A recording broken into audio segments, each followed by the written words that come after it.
Bismillahirrahmanirrahim. Perkenalkan, nama saya Muhammad Asuki Daus, NIM 220204601016. Di sini saya akan menjelaskan beberapa bagian. Yang pertama itu aspek bidang elektromagnetik saluran udara tegangan tinggi. Medan elektromagnetik pada saluran transmisi tegangan tinggi adalah fenomena fisika yang timbul akibat aliran arus listrik dan tegangan tinggi pada konduktor saluran udara. Medan ini terdiri dari dua komponen utama, yaitu medan listrik yang dihasilkan oleh tegangan pada konduktor dan medan magnet yang dihasilkan oleh saluran mengalir melalui konduktor tersebut. Ada dua jenis medan listrik, medan elektromagnetik. Yang pertama itu medan listrik. Medan listrik pada saluran udara tegangan tinggi ditimbulkan oleh muatan listrik pada konduktor. Intensitas medan listrik dinyatakan dalam kilovolt per meter. Yang kedua itu medan magnet. Medan magnet pada saluran udara tegangan tinggi ditimbulkan oleh arus yang mengalir pada konduktor. Ada pun beberapa karakteristik medan elektromagnetik. Yang pertama itu medan elektrik ditimbulkan oleh tegangan pada konduktor berbanding lurus dengan tegangan operasi. Yang kedua itu medan magnetik yang ditimbulkan oleh arus A yang mengalir berbanding arus dengan arus beban diukur dalam satuan APM atau sulit direduksi menembus hampir semua material. Mekanisme pembangkitan medan elektromagnetik. Medan listrik di sekitar saluran udara tegangan tinggi dibangkitkan oleh muatan listrik pada konduktor. Besaran medan listriknya berbanding lurus dengan tegangan saluran dan perbandingan terbalik dengan jarak dari konduktor pada saluran 105 kV. Medan listrik mempertemukan tanah pada mencapai 1-3 kV per meter, sedangkan pada saluran 500 kV dapat mencapai 5-10 kV per meter.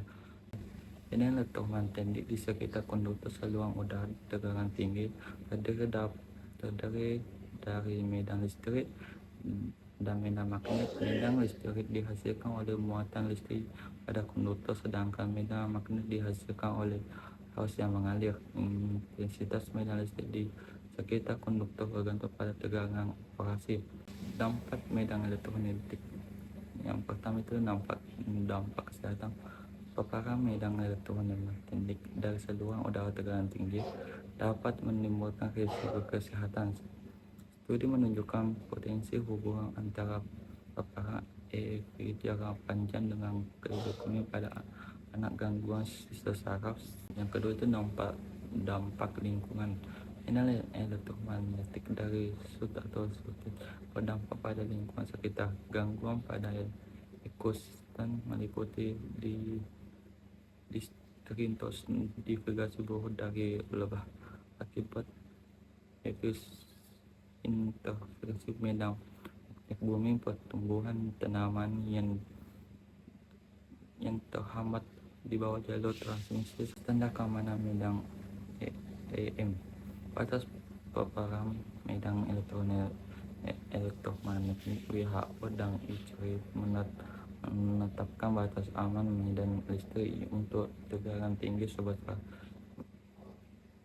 5 kV untuk masyarakat umumnya dan 10 kV untuk pekerja. Analisis metode perhitungan intensitas medan elektromagnetik.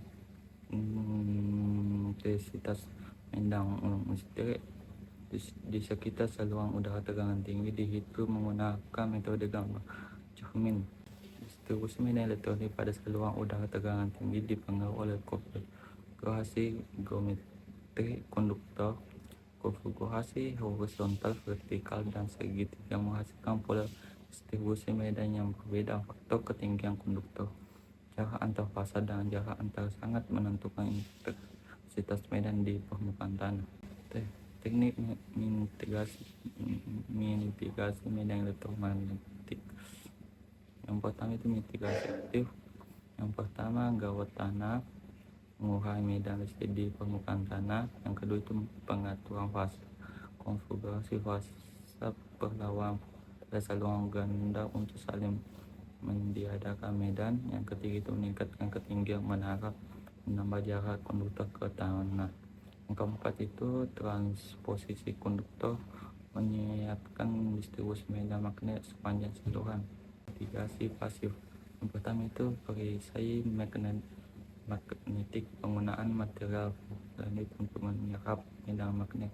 Yang kedua itu zona penyangga with cell, menetapkan jarak aman dari saluran transmisi ke pemukiman. Ketiga itu kabel bawah tanah, menanam kabel untuk membatasi paparan medan elektromagnetik. Yang keempat itu batas waktu paparan, regulasi untuk batas paparan bagi pekerja dan masyarakat sekitar. Adapun contoh soal.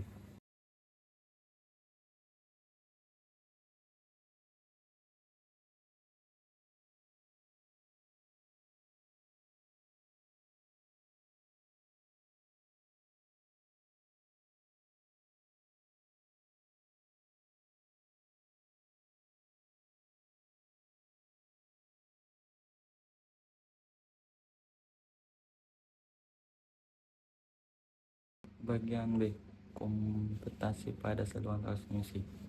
Saluran transmisi tegangan tinggi jarak jauh mengalami berbagai permasalahan tegangan dan daya elektrik yang memerlukan komputasi fenomenal Faraday effect, menyebabkan tegangan ujung penerima lebih tinggi dari ujung pengirim pada beban ringan, sehingga kompensasi induktif diperlukan untuk menstabilkan tegangan sistem. Daya reaktif.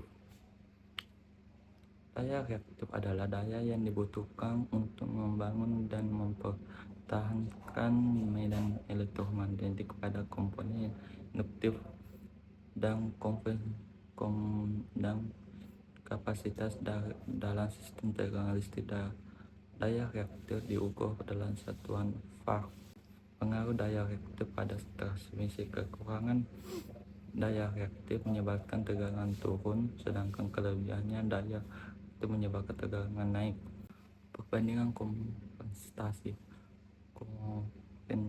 seri. Prinsip kapasitor dipasang seri dengan saluran transmisi untuk mengurangi reaktansi induktif. Kompensasi surut. Prinsip reaktor dan atau kapasitor dipasang paralel terhadap saluran untuk mengatur tegangan. Reaktor surut. Prinsip reaktor surut dipasang secara paralel dengan saluran transmisi untuk mengatasikan daya reaktor kapasitor yang berlebihan pada kondisi beban ringan atau tanpa beban. Efek menyebabkan tegangan ujung penerima lebih tinggi dari ujung pengirim. Reaktor surut menyerap relatif induktif untuk menstabilkan tegangan dan mencegah faktor pada sistem transmisi tegangan tinggi. Kapasitor surut. Kapasitor surut dipasang secara paralel terhadap saluran transmisi untuk mengatasikan daya reaktif induktif dan dikonsumsi oleh beban. Dengan memasang kapasitor surut, tegangan ujung penerima dapat meningkatkan karena kapasitor menghasilkan daya reaktif. Kapasitor dapat menyimbangi kebutuhan daya reaktif induktif beban. Hal ini menyebabkan arus mengalir pada saat mengurangi, sehingga ujung daya dapat saluran pun menurun secara signifikan. Kompensasi seri. Kompensasi seri dipasang secara seri pada saluran transmisi untuk mengatasikan reaktif induktif saluran. XL pasif. Kapasitor seri mengurangi intensitas saluran sehingga meningkatkan kemampuan transfer daya. Manfaat kompensasi seri. Event aktivitas perbandingan aktivitas OTD, kompensasi pada saluran transmisi. Kompensasi seri meningkatkan kapasitas daya hingga 40-50%, mengurangi reaktivitas induksi saluran. Respon kompensasi reaktor bergantung pada tegangan sistem. Kapasitas reaktor menurun saat tegangan turun, cocok untuk beban industri besar dengan fluktuatif daya reaktif. Biaya investasi lebih rendah dibanding STARCOM. Menggunakan voltage dapat menghasilkan daya reaktif secara independen dan tegangan sistem respon lebih cepat dan lebih stabil saat tegangan rendah, mampu beroperasi sebagai sumber maupun penyerap daya reaktif lebih kompak dan efisien dan cocok untuk jarak modern.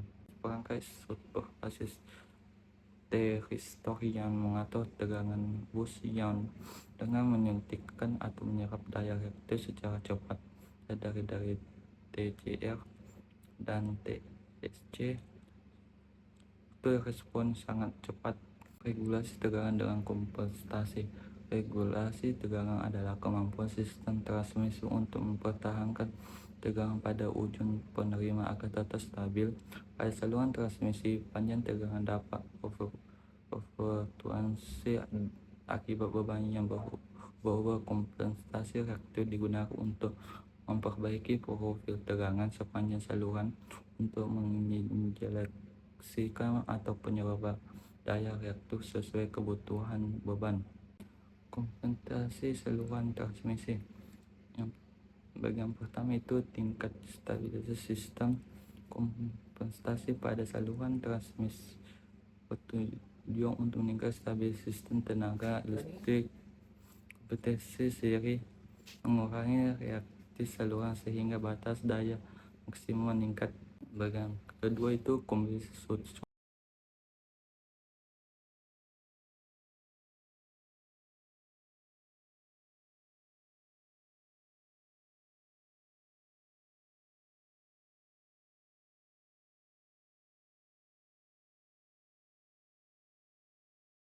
Bagian C, transmisi tegangan tinggi arus searah. Transmisi tegangan tinggi arus searah adalah sistem transmisi daya listrik menggunakan arus searah bertegangan tinggi. Berbeda dengan sistem AC konvensional, HVDC mengonversikan arus belak-belak menjadi arus searah di sisi pengirim, mentransmisikan melalui saluran DC lalu mengonversikan kembali ke AC di sisi menerima menggunakan inverter. Perbandingan HVDC dan HVAC. Untuk AC itu tidak ada reaktif induktif, tidak ada masalah stabilisasi sudut, rugi transmisi lebih rendah, cocok untuk jarak jauh.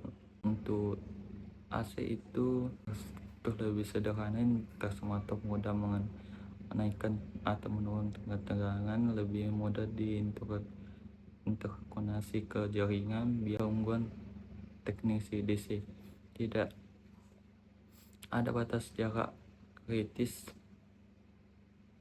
Kedua itu tidak ada masalah stabilisasi sinkron antara dua sistem AC. Ketiga itu kontrol daya yang cepat dan bersih melalui pengaturan sudut penyalaan elektrod. Keempat itu dapat menghubungkan dua sistem AC dan dengan frekuensi berbeda. Keunggulan ekonomis DC itu biayanya selalu lebih rendah.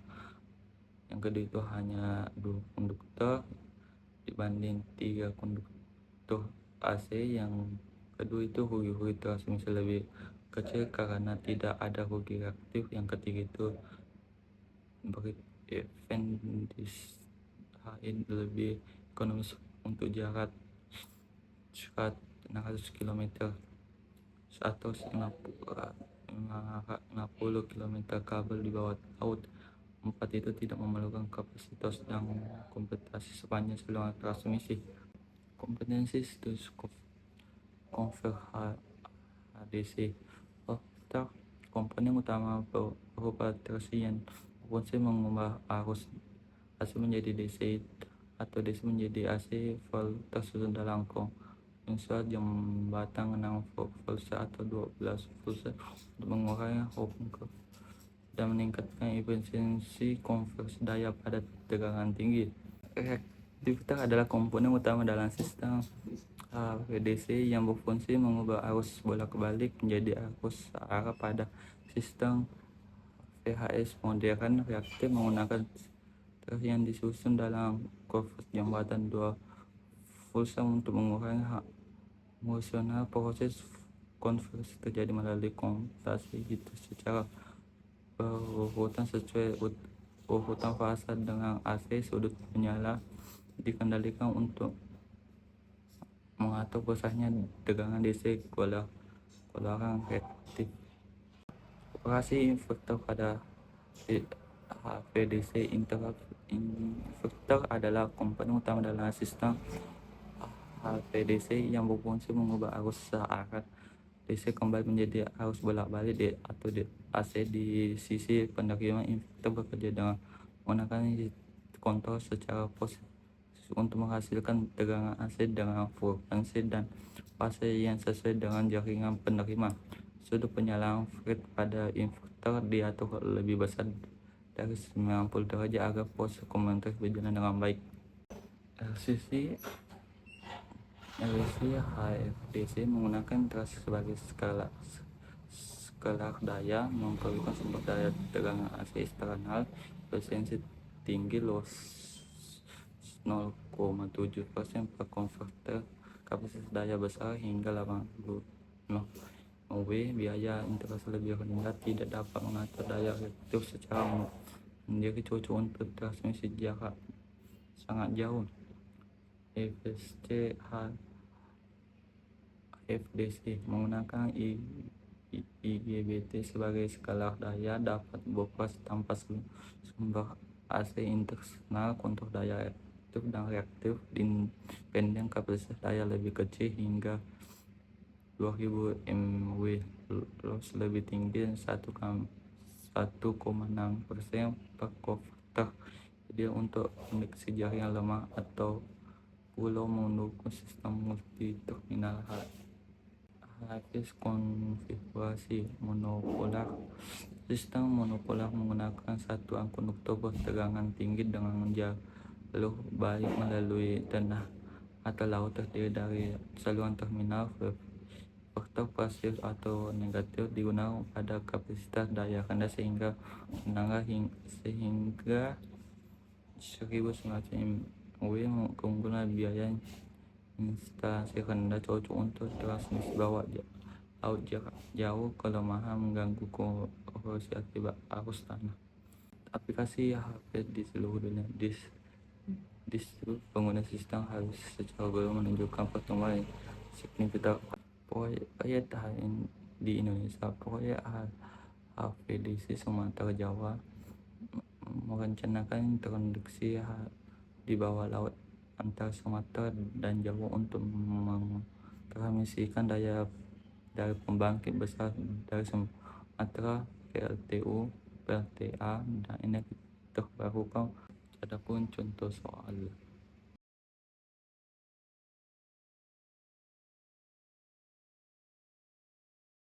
Cukup sekian yang dapat saya sampaikan. Mohon maaf jika ada kesalahan. Wassalamualaikum warahmatullahi wabarakatuh.